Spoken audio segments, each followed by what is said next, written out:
హరి ఓం సాయిరామ్. భక్త హృదయం. తులసీదాసు శ్రీరాముడి గొప్ప భక్తుడు. అతని జీవితంలో ఎన్నో అద్భుతాలు జరిగాయి. అలాంటి కథే ఇది. ఒకసారి తులసీదాసు ఇంట్లో ఇద్దరు దొంగలు పడ్డారు.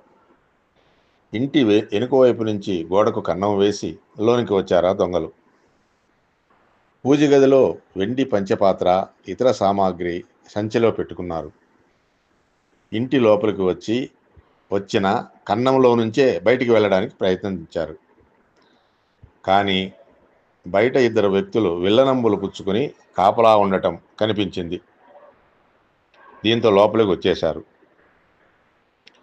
కాసేపు అయ్యాక మళ్ళీ బయటికి తొంగి చూస్తే ఆ కాపలాదారులు అక్కడే ఉన్నారు. ఇలా బయటకు వెళ్ళాలని చాలాసార్లు ప్రయత్నం చేశారు. కానీ ఆ ప్రయత్నం సాగలేదు. ఇంతలో తెల్లారింది.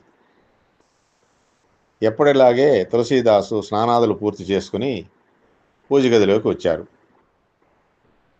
ఇద్దరు దొంగలు బిక్కుముఖాలు వేసుకుని అక్కడ కనిపించారు. ఎవరినైనా మీరు అని అడిగారు తులసీదాసు. స్వామి, మేము దొంగలం, మీ ఇంట్లో దోచుకోవడానికి వచ్చాం, మమ్మల్ని క్షమించండి స్వామి అని ప్రాధేయపడ్డారు వారు. వారిని ఊరడించిన తులసీదాసు, దొంగతనం చేసి వెళ్ళిపోకుండా తెల్లవార్లు ఇక్కడే ఉన్నారేం అని ప్రశ్నించారు తులసీదాసు.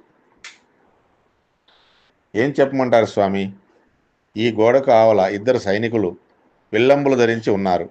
రాత్రంతా మీ ఇంటికి కాపలా కాశాం. ఒకరేమో నల్లగా ఉన్నారు, మరొకరు ఎర్రగా ఉన్నారు. వారిని చూడగానే భయం వేసి లోపలికి వచ్చేసాం. కాసేపు అయ్యాక వారిని మళ్ళీ చూడాలనిపించింది.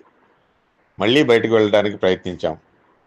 మళ్ళీ వారిని చూడగానే భయం వేసి లోపలికి వచ్చేసాం. రాత్రంతా ఇదే తంతు స్వామి అని చెప్పుకొచ్చారు వాళ్ళిద్దరు. ఆ ఇద్దరు ఎవరో తులసీదాసుకు అర్థమైంది. రామలక్ష్మణులే తన ఇంటికి కాపలాదారులుగా వచ్చారని విశ్వసించారు. ఈ వెండి వస్తువుల కోసం తన దైవం ఒక రాత్రంతా నిద్ర లేకుండా ఉండిపోయాడని బాధపడ్డాడు తులసీదాసు. తను నమ్మిన దైవం సేవకుడిగా రావడంతో ఆ భక్తుడి హృదయం తల్లడిల్లిపోయింది. రాముడికి కష్టం కలిగించిన వస్తువులేమీ ఇంట్లో ఉండకూడదనుకున్నాడు. ఆ వెండి వస్తువులతో పాటు ఇంట్లోని విలువైన వస్తువులన్నీ దొంగలకు దానం ఇచ్చి అక్కడి నుంచి పంపించేశారు. ఆయన మాత్రం నిరాడంబరంగా రామసేవలో కాలం వెళ్ళదీశాడు. సర్వం శ్రీకృష్ణార్పణమస్తు. లోకా సమస్త సుఖినో భవంతు. హరి ఓం సాయిరాం. హరి ఓం సాయిరాం. స్వస్తి.